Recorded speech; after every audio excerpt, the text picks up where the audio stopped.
Sai Satcharitra, Chapter 29. Preliminary. This chapter describes interesting and wonderful stories of Sai Baba. Number 1. Madrasi Bhajani Mela. It was in the year 1916 that a Madrasi Bhajani Mela, a party of the Ramadasi Panth, started on a pilgrimage to the holy city of Banaras. The party consisted of a man, his wife, daughter, and sister in law. Unfortunately, their names are not mentioned. On their way, the party heard that there lived at Shirdi in Kopargaon Taluka, Ahmednagar district, a great sage named Sai Baba, who was calm and composed and who was very liberal, who distributed money every day to his bhaktas and to skillful persons who went and showed their skills there. A lot of money in the form of dakshina was collected daily by Sai Baba, and out of this amount, he gave daily 1 rupee to a 3-year-old girl named Amani, the daughter of a Bhakta Kondaji, and rupees 2 to 5 to some, rupees 6 to Jamali, the mother of Amani, and rupees 10 to 20 and even rupees 50 to other Bhaktas as he pleased. On hearing all this, the party came to Shirdi and stayed there. The Mela did very good bhajan and sang very good songs, but inwardly they craved for the money. 3 of the party were full of avarice, but the chief lady or mistress was of a different nature. She had a regard and love for Baba. Once it so happened that when the noonday arti was going on, Baba was much pleased with her faith and devotion and was pleased to give her darshan of her Ishtam or beloved deity. To her, Baba appeared as Sitanath or Rama, while to all others the usual Sainath. On seeing her beloved deity, she was very much moved. Tears began to flow from her eyes and she clapped her hands in joy. The people began to wonder at her joyful mood, but were not able to guess its cause. Late in the afternoon, she disclosed everything to her husband. She told him how she saw Sri Rama in Sai Baba. He thought that she was very simple and devout, and her seeing Rama might be a hallucination of her mind. He pooh-poohed her, saying that it was not possible that she alone should see Rama while they all saw Sai Baba. She did not resent this remark, as she was fortunate enough to get Ramadarshan now and then, when her mind was calm and composed and free from avarice. Wonderful vision. Things were going on like this when the husband got a wonderful vision in his dream one night as follows. He was in a big city. The police there had arrested him, tied his hands with a rope, and put him up in a cage or lockup. As the police were tightening the grip, he saw Sai Baba standing quiet outside near the cage. On seeing Baba so near, he said in a plaintive tone, "Hearing your fame, I came to your feet, and why should a calamity befall me when you are standing here in person?"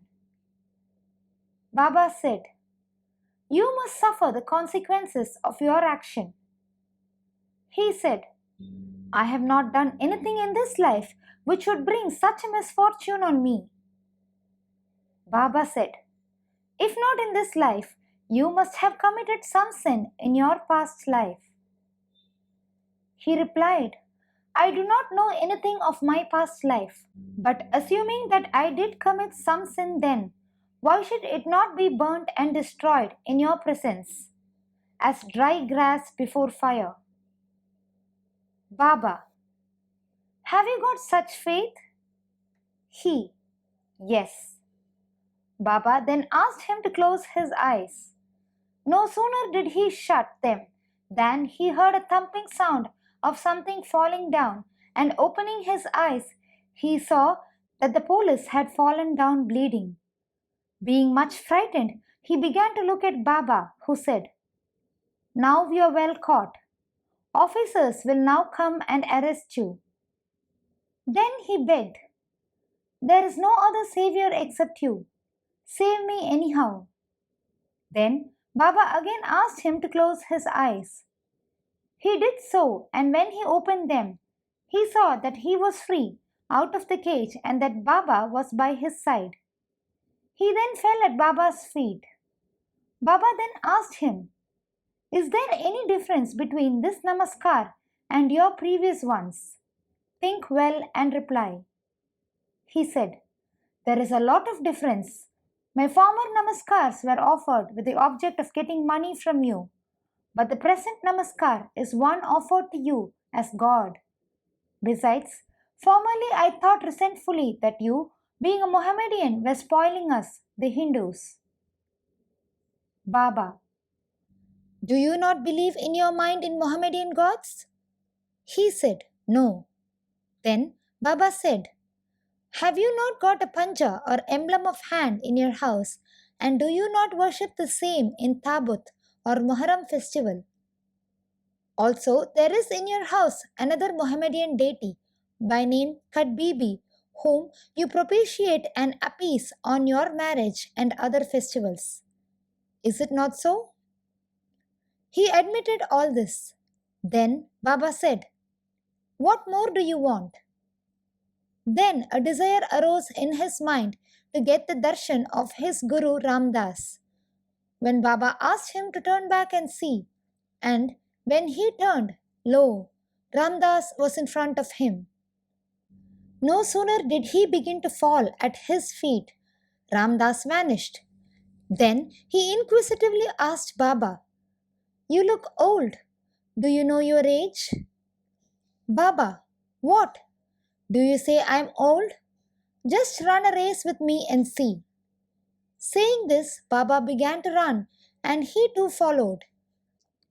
Baba disappeared in the dust raised by his footsteps while running, and the man was awakened. After awakening, he began to think seriously about the dream vision.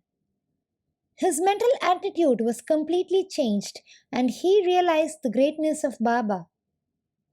After this, his grabbing and doubting tendencies disappeared, and true devotion to Baba's feet sprang in his mind. The vision was a mere dream, but the question and answers therein were most significant and interesting. Next morning, when all the persons assembled in the masjid for the arti, Baba gave him a prasad, 2 rupees worth sweets, and also 2 rupees from his pocket, and blessed him. He made him stay there for a few more days and gave him his blessings, saying, "Allah will give you plenty and He will do you all good." He did not get more money there, but he got far better things, namely Baba's blessings, which stood him in good stead all along. The party got plenty of money afterwards, and their pilgrimage was successful, as they had not to suffer any trouble or inconvenience during their journey. They all returned home safe and sound, thinking of Baba's words and blessings, and the anand or bliss they experienced by his grace. This story illustrates one of the methods which Baba followed and is following even now in some cases to improve and reform his devotees. Number 2. Tendulkar family. There lived in Bandra, a suburb of Bombay, a Tendulkar family, all the members of which were devoted to Baba. Mrs. Savitribai Tendulkar has published a Marathi book named Sri Sai Bhajan Mala, containing 800 abhangas and padas describing the leelas of Baba. It is a book worth reading by those who are interested in Baba. The son, Babu Tendulkar, was studying hard day and night and wanted to appear for the medical examination. He consulted some astrologers. Examining his horoscope, they told him that the stars were not favorable that year and that he should appear for the examination next year, when he would be certainly successful. This cast a gloom over him and made him restless. A few days afterwards, his mother went to Shirdi and saw Baba. Amongst other things, she mentioned the gloomy and morose condition of her son, who was to appear for the examination in a few days. Hearing this, Baba said to her, "Tell your son to believe in me, to throw aside horoscopes and predictions of astrologers and palmists, and go on with his studies. Let him appear for the examination with a calm mind. He is sure to pass this year. Ask him to trust in me and not to get disappointed." The mother returned home and communicated Baba's message to her son. Then he studied hard and in due course appeared for the examination. In the written papers, he did well, but being overwhelmed by doubts, he thought that he would not secure sufficient marks for passing. So he did not care to appear for the oral examination. But the examiner was after him. He sent word through a fellow student stating that he had passed in the written examination and that he should appear for the oral. The son, being thus encouraged, appeared for the oral examination and was successful in both. Thus, he got through the examination that year successfully by Baba's grace, though the stars were against him. It is to be noted here that doubts and difficulties surround us just to move us and confirm our faith. We are tested, as it were. If we only hold on steadily to Baba with full faith and continue our endeavors, our efforts will be ultimately crowned with success. The father of this boy, Raghunath Rao, was serving in some foreign mercantile firm in Bombay. As he grew old, he was not able to attend to his work properly, and so he had to take leave and rest. As he did not improve during the period of leave, a further extension of leave or retirement from service was inevitable. The chief manager of the firm decided to retire him on pension as he was an old and reliable servant. The question regarding the amount of pension to be given was under consideration. He was getting rupees 150 per month, and his pension, that is, half the amount, namely rupees 75, would not be enough to meet the expenses of the family. So they were all anxious about this matter. 15 days before the final settlement, Baba appeared to Mrs. Tendulkar in her dream and said, "I wish that rupees 100 should be paid as pension. Will this satisfy you?" She replied, "Baba, why ask me? We fully trust in you." Though Baba said rupees 100, still he was given 10 rupees more, that is, rupees 110 as a special case. Such wonderful love and care did Baba exhibit for his bhaktas. Number 3. Captain Hate. Captain Hate, who was staying in Bikaner, was a great devotee of Baba.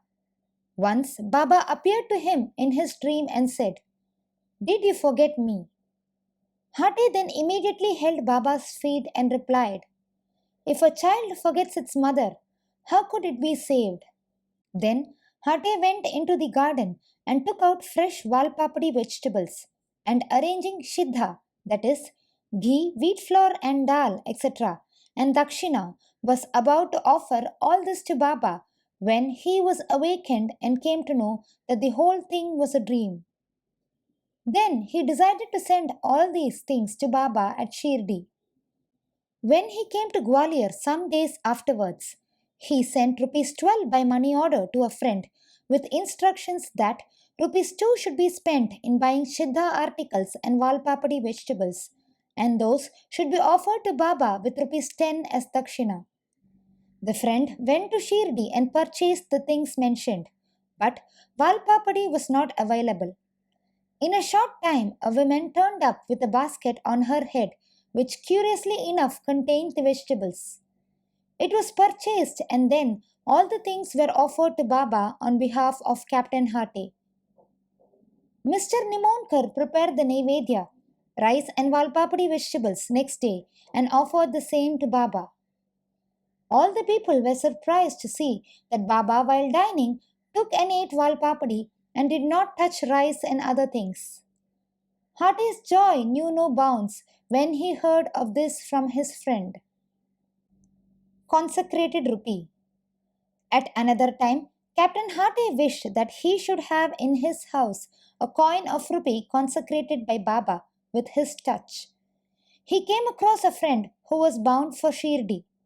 With him, Hate sent his rupee. The friend went to Shirdi and after the usual salutation gave first his dakshina which Baba pocketed.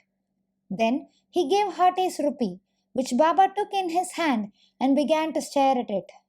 He held it in front, tossed it up with his right thumb, and played with it. Then he said to the friend, "Return this to its owner with the prasad of Udi. Tell him that I want nothing from him. Ask him to live in peace and contentment."